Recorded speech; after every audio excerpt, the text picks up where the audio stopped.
Bonjour à tous et à toutes. Dans un premier temps, nous allons voir comment s'auto-assurer. Nous venons réaliser un nœud en bout de corde pour pouvoir grimper en toute sécurité. Ensuite, nous venons réaliser un double nœud de 8 qui sera suivi d'un nœud d'arrêt. Ensuite, nous venons prendre un mousqueton sur notre baudrier qu'on va venir clipper dans la petite boucle du double nœud de 8 pour enfin l'accrocher sur la première plaquette qui se situe en bas du mur. Maintenant, je viens tendre ma corde, fermer le mousqueton et vérifier qu'il soit bien dans l'axe. Puis nous venons prendre notre système d'assurage tout en plaçant la corde correctement. À l'aide d'un mousqueton, nous venons l'accrocher sur notre pontée sans oublier de bien visser le mousqueton. Enfin, nous venons nous prendre sec pour pouvoir commencer à grimper. Lorsque nous voyons que la corde commence à être détendue, nous venons ravaler le mou à l'aide du gris-gris pour pouvoir grimper en toute sécurité. Ici, nous pouvons voir qu'à des intervalles réguliers, nous devons réaliser un nœud de 8 en dessous du gris-gris. Les nœuds de 8 que nous pouvons réaliser à un intervalle régulier entre 2 à 3 mètres nous serviront à bloquer en cas de chute, de perte de contrôle et donc de panique ou d'une descente réalisée beaucoup trop vite. La dernière étape concerne la descente. Pour la descente, on y va petit à petit et on enlève les nœuds de 8 réalisés au fur et à mesure.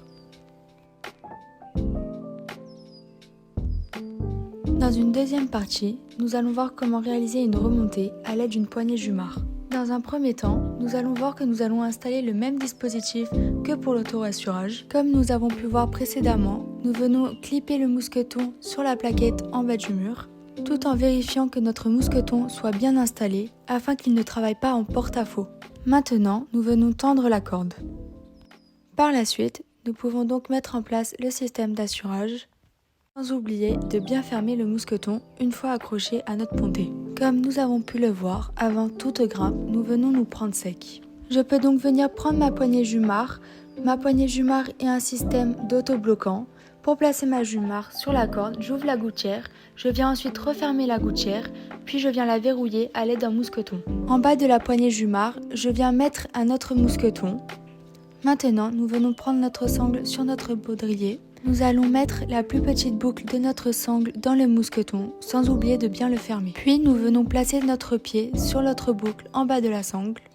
En me prenant sec à l'aide de mon gris-gris, je vais pouvoir monter la poignée Jumar, pousser sur mon pied et ensuite me prendre sec pour pouvoir monter au fur et à mesure. Donc, si nous récapitulons, la première étape est de nous prendre sec, la deuxième étape est de monter la poignée Jumar et la troisième étape est de pousser sur notre pied situé dans la sangle pour pouvoir monter. Sans oublier de réaliser des nœuds de 8 à un intervalle régulier en dessous du gris-gris, comme pour l'auto-assurage.